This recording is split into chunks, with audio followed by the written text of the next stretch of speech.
თუ გინდა გახდე ნებისმიერი მამაკაცისათვის სასურველი, უნდა იცოდე რამოდენიმე ფაქტი.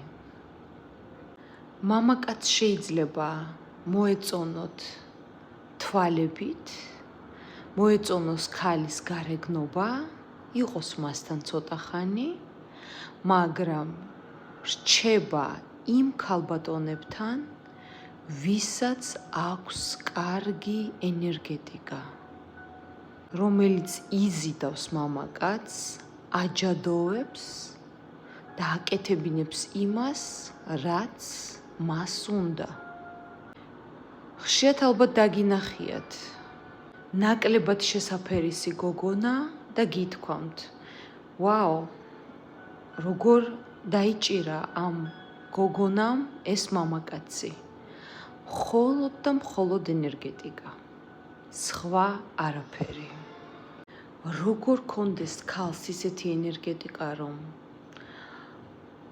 დედოფლად იგრძნოს თავი, ამაზე ბევრი რამე შეიძლება, მაგრამ ქალები უშვებენ, ბევრი საუბარი შეიძლება, მაგრამ ქალები უშვებენ ძალიან დიდ შეცდომას, როდესაც იღებენ საბანკო ვალდებულებებს თავის თავზე, ოჯახს თავის თავზე, შვილებს თავის თავზე, შვილიშვილებს თავის თავზე და ამ დროს ადამიანს ეცლება ენერგია, ჯანმრთელობა, ახალგაზრდობა, სილამაზე და ადამიანი იზიდავს მხოლოდ ტოქსიურ ადამიანებს.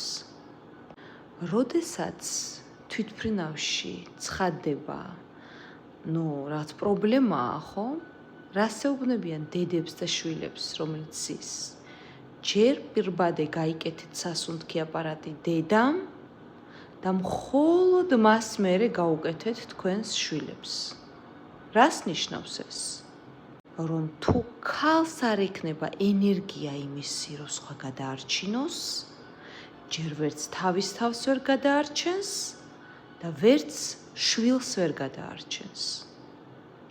ამიტომ, როდესაც თქვენ არ გაქვთ ენერგეტიკა სუფთა, რაც ბინძურდება შურით, ბოღმით, ჯადოთი, წყევლით, ყოველდღიური სტრესით, თქვენ ვერც ვერავის გადაარჩენთ და ვერც ბედნიერ ოჯახს, თუნდაც boyfriends, ვერ შეხვდებით ისეთ ადამიანს, რომელიც ხელის გულზე გატარებთ და დაგაფასებთ. რატომ? იმიტომ, რომ ჯერ თქვენ თავს არსებთ საკადრის პატივს.